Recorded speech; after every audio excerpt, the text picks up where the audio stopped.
Bom dia, turma! Estamos aqui para mais uma conversa a respeito de oratória em vendas, oratória comercial, oratória para desenvolvimento, para que você intensifique aí os seus negócios, intensifique suas vendas, intensifique seus resultados e consiga, obviamente, como eu sempre tenho dito aqui, ter mais, ser mais feliz, ter mais prosperidade, ter mais tranquilidade, levar mais tranquilidade e felicidade para quem você ama, para as pessoas que você gosta, para fazer uma vida melhor. E por isso, como Deus ajuda quem cedo madruga, a gente está cedinho aqui batendo esse papo a respeito de oratória, né? A gente vem construindo aí um cenário interessante a respeito de desenvolvimento, a respeito de autoconhecimento, a respeito de como colocar as nossas habilidades, competências mais alinhadas com aquilo que a gente busca, e hoje, ou nesse momento, não vai ser diferente. Do que nós vamos tratar hoje? Nós vamos tratar a respeito do seguinte: o que faz com que as pessoas tenham a vontade de prestar atenção em você? O que vai fazer com que as pessoas queiram te escutar? O que vai fazer com que as pessoas parem o que estão fazendo, deixem as suas coisas, prestem atenção em você? O que vai fazer com que as pessoas levem em consideração a possibilidade de usar o teu serviço, usar o teu produto, dar atenção para as informações que você está levando, dar atenção para você quando você estiver na frente deles? O que vai fazer com que as pessoas deem essa atenção, abram esse espaço para que você se coloque, para que você esteja ali com elas, para que elas achem interessante dar atenção para aquilo que você está levando, para aquilo que você está mostrando, para aquilo que você está dizendo? Hoje nós vamos explorar, ou nesse momento nós vamos explorar isso. O que vai fazer você ser uma pessoa interessante, minimamente atraente? O que vai fazer com que as pessoas prestem atenção em você? Tá bom? E aqui, obviamente, seguindo o meu método tradicional, eu sempre quero fazer com que você entenda o porquê das coisas. Para quê? Para que você consiga se apropriar da condição da oratória. Para que não seja simplesmente um papagaio repetindo técnica, repetindo as coisas que nós estamos ensinando aqui, sem saber o porquê, sem saber exatamente por que funcionam.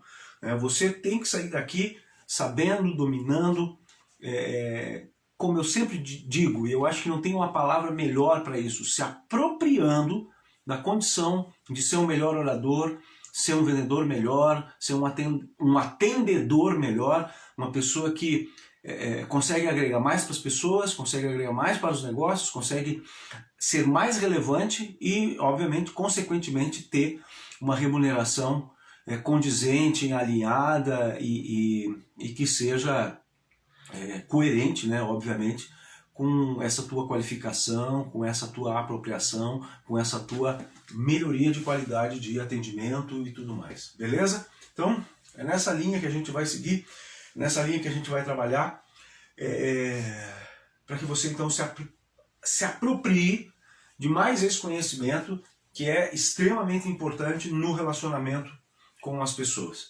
Tá bom? Então, vem comigo, vamos explorar essa questão do que faz com que nós sejamos minimamente interessantes, minimamente atraentes para que os outros prestem atenção na gente. E aqui eu quero dar mas não é são centenas de milhares de passos para trás, justamente para a gente ir lá,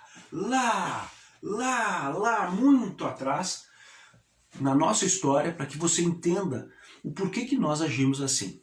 Beleza? Bom, existem algumas coisas, alguns sentimentos, algumas emoções que existem na gente e existem há muito tempo. Existem desde que a gente é gente, talvez até um pouquinho antes da gente ter se tornado gente, que estão no nosso intelecto, no nosso psiquismo, e fazem com que nós ajamos do jeito que nós agimos como seres humanos. Ok?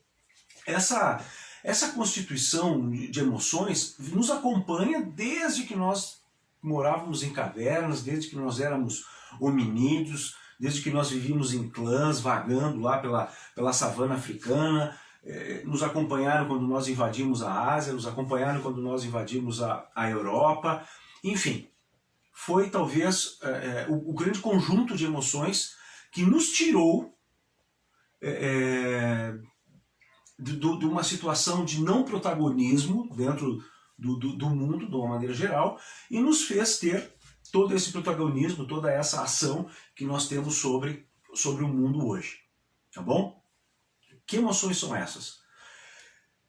Medo, amor, fome, frio, necessidade ou vontade de procriação, de copular, raiva e uma outra que para nós, assim como outras tantas que a gente viu aqui, né, tem uma conotação extremamente pejorativa, que é o egoísmo.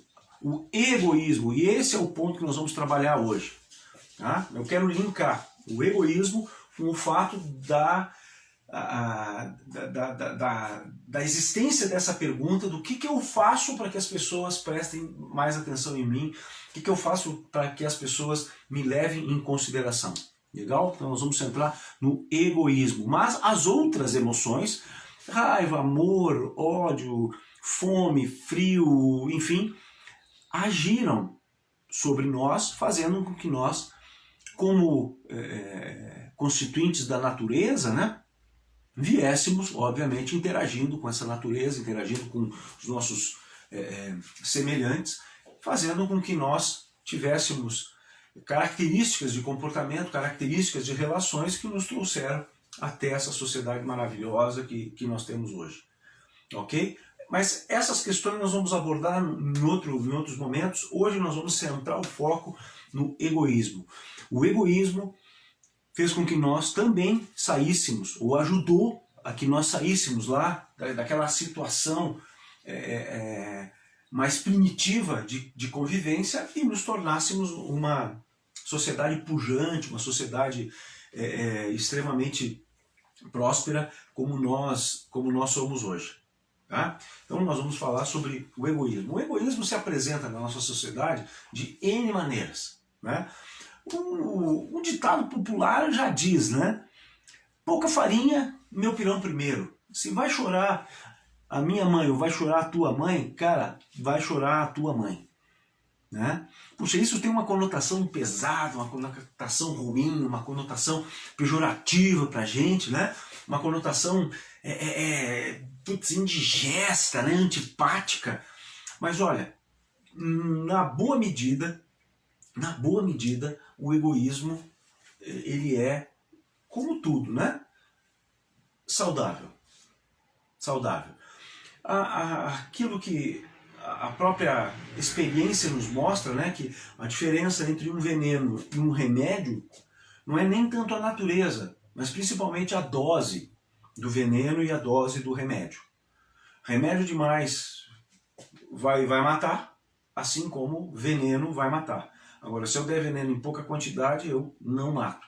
Né? Afinal de contas, todos os nossos remédios são drogas, né? E em grande excesso matam. A mesma coisa o egoísmo. Se for em muito volume, se for em excesso, vai matar, vai te isolar, vai te tornar uma pessoa antipática. Você também não vai querer se relacionar, eu também não vou querer me relacionar com pessoas egoístas. Mas, de alguma forma, em alguma medida, o egoísmo tem uma característica positiva, tem uma característica que a gente não pode negar que tem ajudado a humanidade a crescer. Na medida em que o egoísmo nos ajudou, ou nos ajuda a nós termos uma certa proteção das nossas coisas, a termos uma certa preservação da nossa individualidade e que protege a nossa maneira de agir, a nossa maneira de decidir, a nossa maneira de conviver, nesse ponto o egoísmo tem uma certa característica de valor, né? Tem uma certa riqueza, e nesse ponto ele não seria, obviamente, pejorativo. Imagina você tendo que decidir a respeito de sua agenda, né? Você é um grande vendedor, é um grande atendedor, é uma pessoa que tem muito cliente para atender, nossa senhora, chove visita para você e você tem que organizar a sua agenda. E aí você tem lá alguns horários que sobram durante a semana para fazer os seus atendimentos, para fazer as suas ligações, para colocar ali as suas visitas, enfim, as suas apresentações. E aí tem um determinado cliente que tem uma possibilidade de se adequar à sua agenda e tem determinados clientes que, não, me liga, vamos ver e tal, Qual é o cliente que você vai dar atenção? Óbvio que você vai dar atenção para aquele cliente que está se adequando à tua agenda, aquele cliente que tem mais flexibilidade ali para se adequar no horário que é importante para você. Né? Nesse momento você está usando um pouco desse egoísmo. Por quê? Porque você está protegendo a tua agenda, está protegendo o teu horário, está protegendo o teu tempo. Cara, e quem é que vai dizer que isso é errado? Quem é que vai dizer que você está errando, se equivocando em proteger o teu tempo, proteger a tua agenda, protegendo as tuas coisas, em detrimento das coisas dos outros? Quem vai dizer que você está errado? Cara, ninguém vai dizer que você está errado. Ninguém vai dizer que você está errado. Esse é um exemplo, não é nem tanto dos clientes, mas é um exemplo seu, é um exemplo nosso, de quem está do lado de cada mesa, a respeito do bom uso, do correto uso, do salutar uso do egoísmo. De uma maneira que nos possibilite proteger aquelas coisas que são importantes para a gente, valorizar alguma coisa que seja importante para a gente e colocar aquele limite, colocar aquela barreira, né? Diz, olha, daqui para frente não, daqui para frente é comigo, daqui para frente, cara, chora a tua mãe, não vai chorar a minha mãe. Se você vai ter que vender, tem que vender. Se você não vender, não tem dinheiro no bolso. Se você não vender, não tem felicidade. Se você não vender, não paga suas contas. Entre estar mais preocupado em entender alguma objeção, mesmo que seja vazia, do cliente, e defender o teu preço, defender as tuas condições, defender o teu produto, a tua empresa, o teu serviço, o que você vai fazer? Óbvio que você vai defender a tua empresa, defender o teu preço, defender as tuas condições. Óbvio, óbvio, óbvio.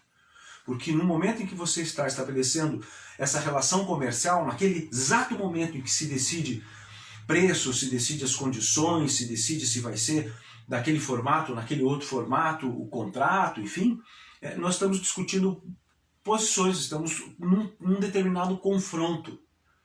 É uma coisa que infelizmente acontece, a gente sabe que acontece em vendas, né? Tem aquele momento do confronto, e nesse momento, quem pode mais chora menos.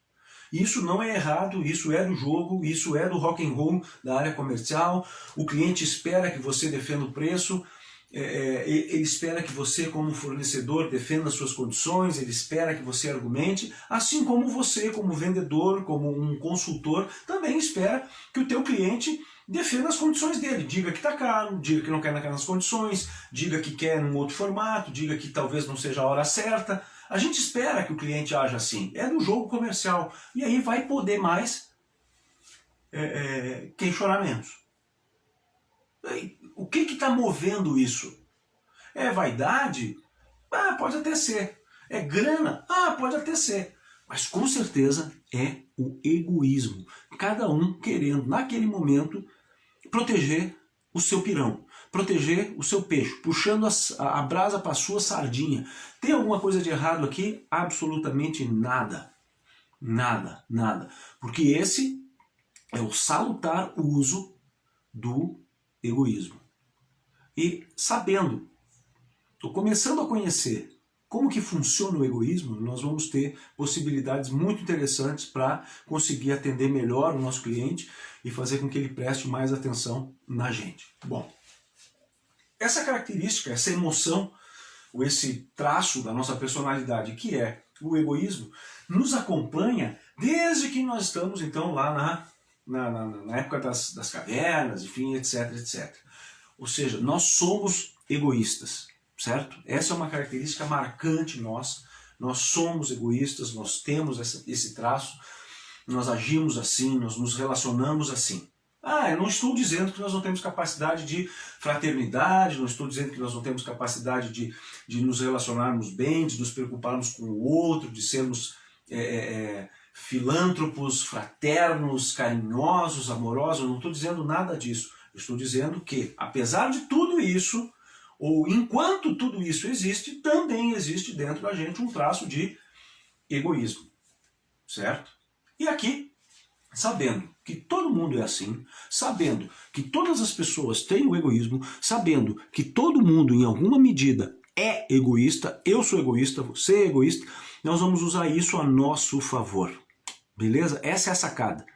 Se a gente é assim, se as pessoas são assim, se as pessoas se relacionam assim com a gente, nós vamos usar o egoísmo a nosso favor. Beleza? É nessa linha que nós vamos.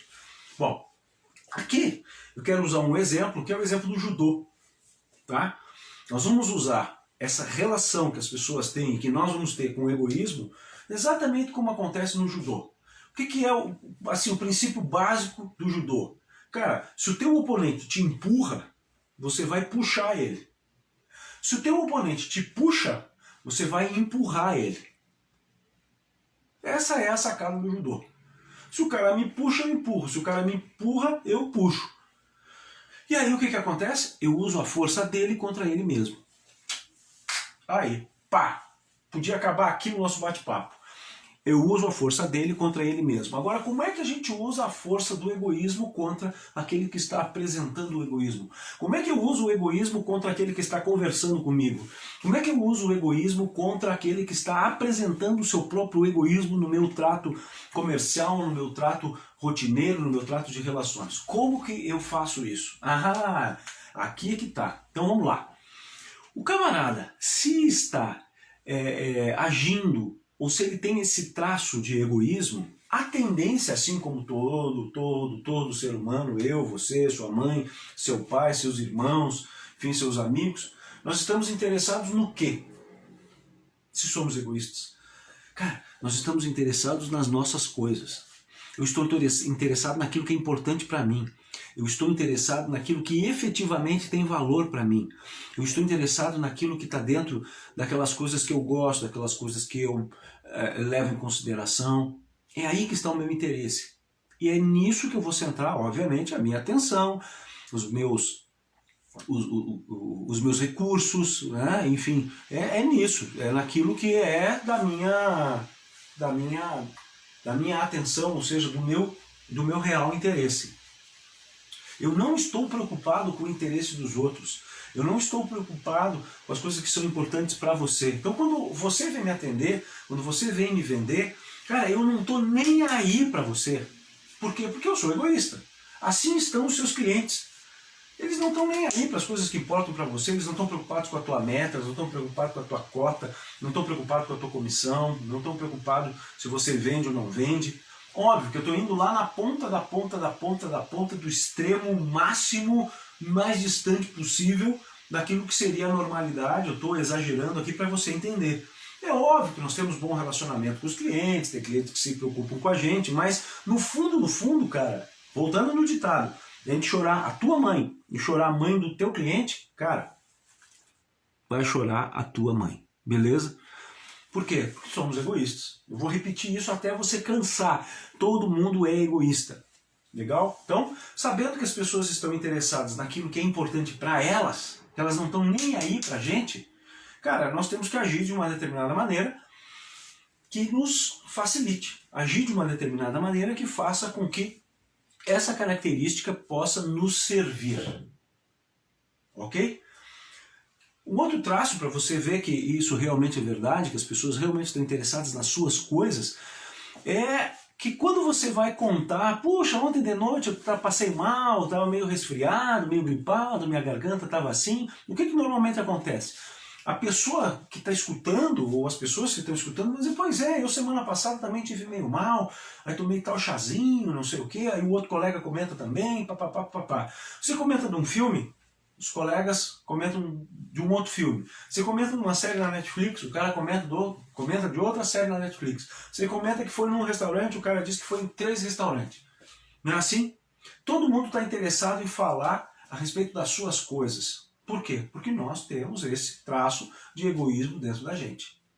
Então, para tratar isso, uma vez que você já entendeu que todo mundo é egoísta, que todo mundo tem essa característica, o que nós vamos fazer? Nós vamos dar pano para a manga, nós vamos dar corda para o camarada se enforcar. E aí, no momento certo, a gente vai puxar a corda de volta. Tá? Se tudo aquilo que a pessoa quer é dar atenção, é dar foco para as coisas que importam para ela, o que nós vamos fazer? Agora você vai descobrir o grande segredo. Nós vamos apresentar a ela, nós vamos mostrar a ela, nós vamos dar a entender a ela de que exatamente aquilo que ela deseja, exatamente aquilo que ela quer, exatamente aquilo que ela efetivamente precisa, necessita, não consegue viver sem, é exatamente aquilo que eu quero mostrar para ela, exatamente aquilo que eu vim demonstrar, exatamente o meu serviço, exatamente o meu produto. Essa é a sacada. Ah, mas como é que eu faço isso, Alex? Ah, pois é, aqui começa a entrar a grande sacada da oratória. Né? Tem um outro ditado que diz que a gente tem 2 orelhas e 1 boca, que é para a gente escutar mais do que fala, no mínimo o dobro, não é isso? Você deve ter escutado isso da tua avó 1000 vezes, e isso é uma grande verdade. A gente tem que escutar mais do que fala. O bom vendedor não é aquele que tagareleia, fala. Não, esse tipo de vendedor morreu. Tá? Esqueça, esse tipo de vendedor já não existe mais. Tá? Aquele vendedor de porta a porta, aquele vendedor de bater pasta e botar o pé na porta para você não fechar a porta, vendedor de enciclopédia que fala, vendedor de carro que fala. Cara, esse vendedor morreu. Né? Hoje se trabalha com um outro tipo de relacionamento, né? Nós ainda vamos abordar esse tipo de questão aqui no nosso canal, nos nossos encontros, né? Tipos de venda, tipos de relacionamento, tipos de clientes. Mas, de alguma forma, hoje, simplificando, a gente tem que entender que esse tipo de contato, de fala, morreu. Nós temos que escutar muito. Por quê? Porque quando eu escuto, lembrando do que a gente já falou, né, nos nossos outros encontros, quem fala não fala a partir de um determinado lugar no mundo, quem fala não fala a partir de sua história, quem fala não fala a partir da sua trajetória, quem fala não está falando a partir de efetivamente quem é. Claro que está. Eu não consigo me desvencilhar de quem eu sou quando eu falo, eu não consigo me desconectar das coisas que são importantes para mim, das coisas que são valiosas para mim quando eu falo. Eu não consigo, eu me entrego.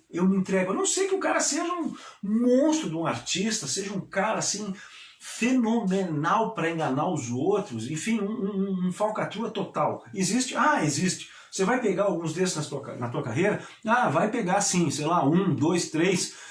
em 35 anos. Pode até ser que pegue, tomara que não, mas vai pegar. E aí, esse sim, esse é o ponto fora da curva. Né? Mas normalmente as pessoas quando falam, quando se expõem, quando colocam suas ideias, elas falam e deixam a gente entender, dão a entender sobre quem são, as coisas que importam para elas, as coisas que valem para elas. Então quando você estiver conversando com um cliente seu, cara, preste atenção, preste muita atenção no que o cara está dizendo. Porque ali é que estão as grandes respostas. Ele vai falar a respeito do sentimento dele do negócio, ele vai falar a respeito do sentimento dele do mercado, ele vai falar a respeito do sentimento dele em relação à tua empresa. Ah, mas e se ele não falar? Se ele não falar, o que você pode fazer? Simples. Pergunta. Claro, cara. Pergunta. Né? Como é que você não sabe isso, velho? Pergunta. Se o cara não fala, pergunta. Ah, mas eu posso perguntar? Claro que pode, cara. Você pode perguntar qualquer coisa. E aí, como é que estão os negócios? Quando a gente está no trato comercial, a gente não pergunta. Você não pergunta quando encontra seus amigos, e aí, como é que foi a semana? Como é que estão as coisas? Está tudo bem? A família? E aí, o isolamento? Você vai perguntar. Você pode perguntar, e aí os clientes, como é que está o faturamento? Como é que está o atendimento esse mês? Os negócios foram bem, não foram bem? E aí, está investindo, não estou investindo? Está segurando a grana? Não estou. Está investindo em marketing? Não estou. Está investindo em internet? Não estou. Está investindo em tecnologia? Não estou. Não estou. Pergunte. E aí, o que você tem que fazer quando o cliente fala?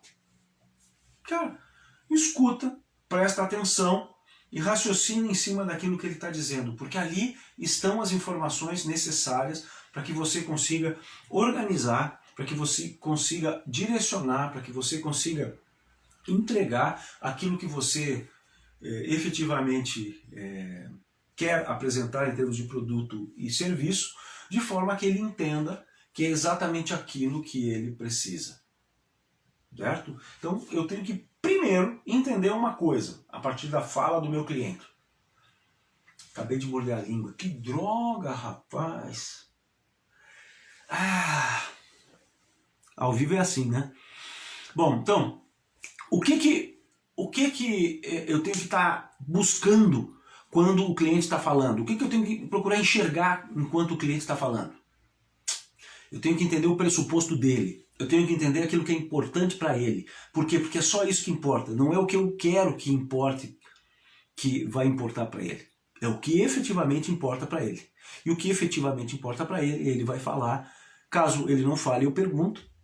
E se no meio do discurso eu achar que não entendi, ou que não percebi, cara, eu continuo perguntando, continuo conversando, enfim, até eventualmente detectar.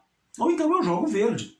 Né? Eu digo, olha, a tua empresa precisa disso, do que a tua empresa precisa, hoje o que você acredita que seja interessante para a tua empresa, e deixa o camarada apresentar, deixa o camarada falar, deixa o camarada se expor, deixa o camarada desenvolver ali a sua linha de raciocínio. Bom, aqui tem um outro exemplo que eu quero compartilhar contigo, que eu acho que é interessante, para te dar uma ideia do que é partir do pressuposto do outro. Tá? Para que você fique com um exemplo um pouco mais objetivo. Eu quero pegar a situação de você ter que entregar um relatório no 5º dia útil do mês e ter que receber da tua equipe relatórios ao longo desses dias até o 2º dia útil. E tem um colaborador que não entrega, tem um colaborador que não consegue te entregar isso. No mês passado você já conversou com o cara atrasou, nesse mês de novo isso aconteceu. Aqui tem duas possibilidades. Uma é partindo do pressuposto do cara e a outra é partindo do teu pressuposto, que para ele não importa absolutamente nada. Então o que acontece? Você não recebe o relatório, aí diz, cara, vamos lá para a salinha, eu quero bater um papo com você. Quando o cara está indo para a salinha, a equipe inteira já sabe, ih, cara, deu caca. O cara vai levar uma escovada porque o chefe chamou ele lá na salinha. Legal, aí o cara vai para a salinha, você senta com ele e diz, cara, eu já não te disse, tem que me entregar o relatório até o dia... o 2º dia útil do mês, e aí, agora como é que acontece? O mês passado já atrasou, eu já trazei o relatório para a diretoria, agora de novo, o que você vai fazer? E agora é você que vai ficar aqui de madrugada? Não, quem vai ficar de madrugada terminando sou eu já te disse, não quero mais que isso aconteça, tá bom? Porque senão você vai levar uma advertência. Cara, você despeja tudo aquilo em cima do cara, né? O cara escuta aquilo, ele concorda, porque ele já sabia do mês passado, ele sabe que está errando, ele sabe que pisou na bola, mas cara, ele fica com raiva dele, fica com raiva da situação, fica com raiva de você, quer te pegar pelo pescoço, e a tendência é que você perca o cara. Perca o cara. Bom, o outro sistema de abordagem é totalmente diferente, demora mais, mas cara, é muito mais eficiente. Você chama o mesmo cara na mesma salinha, a equipe vai continuar pensando que ele vai levar uma escovada, né? E aí você chega lá e diz, olha cara, como é que você tá? Tudo bem? Sei que não é exatamente o momento aí, tá final do mês, a gente está correndo, início do mês a gente está correndo, mas eu precisava falar contigo, eu acho que é importante, enfim, né? O cara já tá esperando vir a ensaboada, porque ele sabe que errou. Ele já tá esperando vir a bomba, né? E você não larga a bomba, não larga. Né? Eu digo, olha, quais são as suas pretensões aqui na empresa? Aí o cara vai dizer, eu gostaria de ser um coordenador, depois um supervisor, aí depois quero eventualmente assumir o teu cargo, ser um gestor de área e tudo mais, etc. Cara, beleza. O que você está fazendo para isso? Estou fazendo uma pós aqui, estou estudando ali, estou fazendo isso, aquilo, beleza. Aí é que você vai entrar. Preparou o cenário, aí você vai entrar. E diz, olha, acho bacana isso, gostaria de poder contribuir com você, eu quero que as pessoas da minha equipe cresçam, né? Se você me permitir, gostaria de poder, daqui uns 15, 20 dias, a gente sentar de novo para trocar uma ideia a respeito disso. E, se você me permite, eu quero acrescentar alguns pontos aí na tua trajetória, no teu plano de desenvolvimento. Você concorda que um gestor, um coordenador, enfim, ele tem que cumprir uma série de coisas, uma série de protocolos e eventualmente coisas que às vezes os funcionários, os analistas não estão não estão acompanhando, não estão devidamente cobrados a respeito disso. Né? Ah, não, é verdade, isso realmente é verdade. Pois então, uma dessas coisas é o prazo. Um bom coordenador, um bom gestor cumpre seus prazos. Então, eu gostaria que você pudesse ter um pouco mais de atenção, porque na semana passada aconteceu de novo aquele caso que a gente já tinha conversado no mês passado a respeito do teu relatório. Cara, quando você disser isso, o cara já vai se entregar, ele vai dizer, pois é, chefe, puxa, pisei na bola, que coisa chata, né? Que ruim, eu não estou conseguindo e tal, Aí cria-se uma oportunidade de vocês conversarem. Puxa, mas tem alguma coisa que dê para fazer, para melhorar e tudo mais, etc. O que está te atrapalhando? E aí, trabalhar realmente na causa, em vez de estar focando o teu discurso, o teu contato sobre as pessoas. Esse é um bom exemplo de uma abordagem partindo do teu pressuposto, que é você se preocupar com a tua raiva, e partir do pressuposto do outro, que é o crescimento dele, que é o desenvolvimento dele e a imagem que ele tem dentro da empresa. Mesma coisa com qualquer outro cliente. Ir lá para vender, cara, é o teu pressuposto. Ir lá para reduzir o custo do cliente, ir lá para solucionar um problema dele, ir lá para melhorar a eficiência dele, é outro tipo de abordagem. E eu não vou dizer que o meu produto faz aquilo, eu vou dizer para ele, olha, eu sei que você, como empresário, preza por redução de custos, você, para ter mais lucro, ou você aumenta o faturamento ou reduz custos, melhor dos mundos seria fazer as duas coisas. Eu vim aqui para te ajudar. O meu produto, o meu serviço pode contribuir com você nesse ponto. Sempre partindo do pressuposto do outro. Se você partir do pressuposto do outro, a pessoa vai prestar atenção em você. Vou repetir, se você partir do pressuposto do outro, as pessoas vão prestar atenção em você. Vão te dar voto, as pessoas vão gostar de você, vão te achar interessante. Ah, mas mesmo que eu não fale, mesmo que você não fale, porque quando você eventualmente interage com ela, faz uma ou outra pergunta, uma ou outra afirmação, ela tem a nítida impressão de que você está conversando. Por quê? Porque nós somos tão egoístas, que nem a percepção de que a outra pessoa não está falando e só eu estou falando, a gente não tem. É uma coisa muito incrível o egoísmo dentro da gente. Então lembre, use o egoísmo das pessoas a seu favor. Primeiro, escute as pessoas, pesque o pressuposto dela, pesque o fio da meada e aí centre as suas argumentações, centre as tuas ideias, a tua linha de raciocínio em cima daquilo que é o pressuposto dela. Mas nunca, jamais parta de alguma coisa que é importante para você. Parta sempre daquilo que é importante para outra pessoa. Sempre o outro primeiro, sempre o outro primeiro, sempre o outro primeiro. Beleza? Continue nos acompanhando. Hoje, excepcionalmente, nós vamos ter a nossa live mais cedo, por volta de 17 horas. Eu estou aguardando você. E lembre, prega o grito, não fica sofrendo aí sozinho. Um beijo no coração e vamos curtir esse dia maravilhoso. Beleza?